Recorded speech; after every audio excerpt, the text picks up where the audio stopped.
गोजोननाय हामलायनायखौ बावहरग्रोनाय थाबाय रायजो राजा नोंथांमोन साफ्रोमनिसिमबो।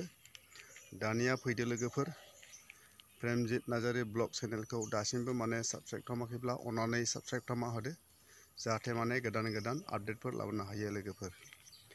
ओमफ्रायो दिनै अक्ट'बरनि 8 थारिख 8 थारिख आरोखि 8 अक्ट'बर। दिनैहाय मोनसे आपडेट लाबोनो थाखाय गोसो जाबावबाय।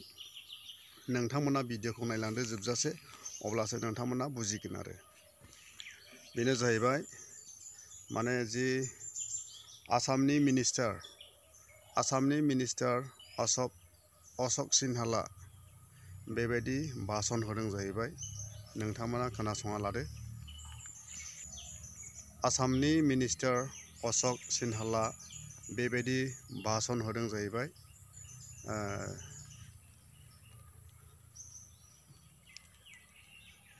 BPF पार्टिया BTC खौ सालायनाय समावहाय अशोक सिन्हाला भाषण होदों जाहैबाय। BTC खौ सालायनाय समावहाय बेबायदिनो बुथारलायनाय, मानसि खावनाय, ओमफ्रायो बेबायदि सिखाव जानाय, मानसि लांखारनाय, बेफोरबायदिखौहाय बुंनानैहाय भाषण होदों जाहैबाय आरोखि। दायो बर' हारिनि गेजेरावहाय बेफोरबायदिखौहाय बिथाङा जेबो बुंनांगौ मोन्थाय गैया।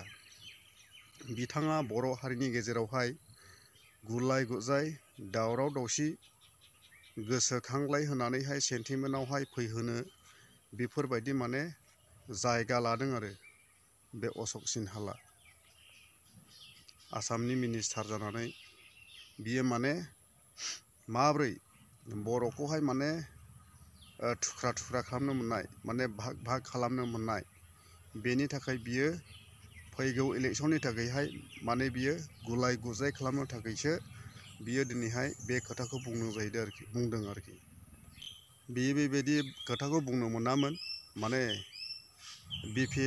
BTC खौ सालायनाय समावहायनो माने बुथारलायनाय, मानसि खावनाय, ओमफ्रायहाय मानसि लांखारनाय, बेफोरबायदि खोथाखौ बुंदों आरोखि अशोक सिन्हाला। ओमफ्राय बियो माने थांखानाय बाथ्राफोरखौ बियो जेबो मोननांगौनि मोन्थाय गैया बर' हारिनि गेजेरावहाय, बेफोरबायदि आरोखि। ओमफ्रायो बाथ्राया जाहैबाय, बियो जाहैबाय माने गाज्रि कारापसन खालामनो बर' हारिखौहाय माने कारापसन होनो थाखायहाय बेफोरबायदि बे खोथाखौ बियो लाबोदों रायजोफोरनि सिगाङावहाय। बेनिखायनो रायजोफोर, बे अशोक सिन्हालनि रावफोरखौ माब्लाबाबो दाखोनासं दाला। बिनि बाथ्राया मालाबाबो जुक्ति गैया आरोखि। बेनिखायनो बिनि बाथ्राखौ लायोब्ला बर' हारिया गल जागोन। ओमफ्राय मा होननानै बुंदों बियो, माने बिटिआर एकर्ड जानायनिफ्रायसो सान्थिया फैबाय होननानैहाय दायो बियो अशोक सिन्हाल आसाम मिनिस्टारा बुंबावदों आरोखि। बिटिआर एकर्ड जानायनिफ्रायसो सान्थिया फैबाय। आरो सान्थिया फैबायब्लाथ' बेफोरबायदि माने गावजों गाव दुसा दुसि, बेफोरबायदि माने बोराबलायनाय, दुखु मोनलायनाय, माने समाजावहाय जौगानाय जेबो गैया। लामाफोर, बान्दोफोर जेबो दिनैहाय माने डेभेलपमेन्टनि खामानिखौनो दिनैहाय जों नुनो मोनाखै आरोखि।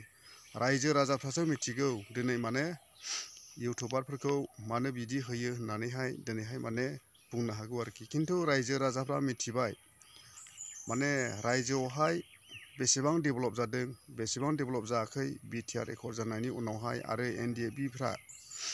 एनडिएफबि ब्रादारमोना दिनैहाय मानो बिटिआर एकर्ड जानानैहायबो मानो बिसोरो गवाखै, रन्जन सारमोना मानो बिसोरो गवाखै। माने बिटिआर एकर्ड जानाय लोगो लोगोनो बे गासैबो एग्रिमेन्टआ थाजोबनांगौ आरो।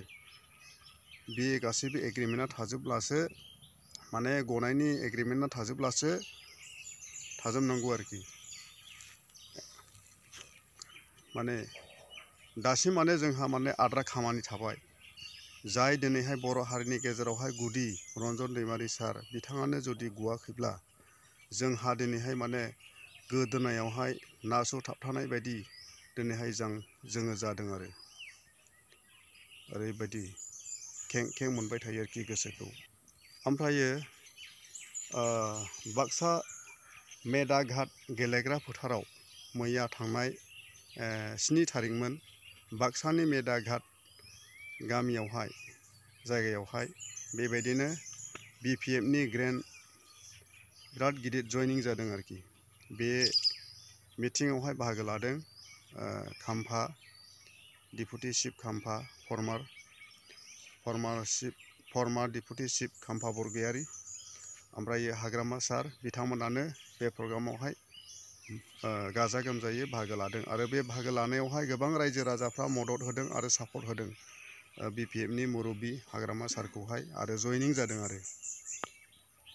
ओमफ्रायो बुंनो जाहैबाय BPFआ 20 बोसोर बा 17 बोसोर सरकार सालायबोनाय समावहाय बेबायदिनो BPFआ बेबायदि गोबां पाप मावबोबाय होननानै बुंदों आरोखि।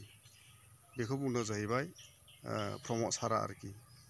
बेफोरबायदिथ' बहाय बुंनो मोननांगौनि जेबो ओंथि गैयै भेलुलेस खोथा बुंनाया बियो जायाखै।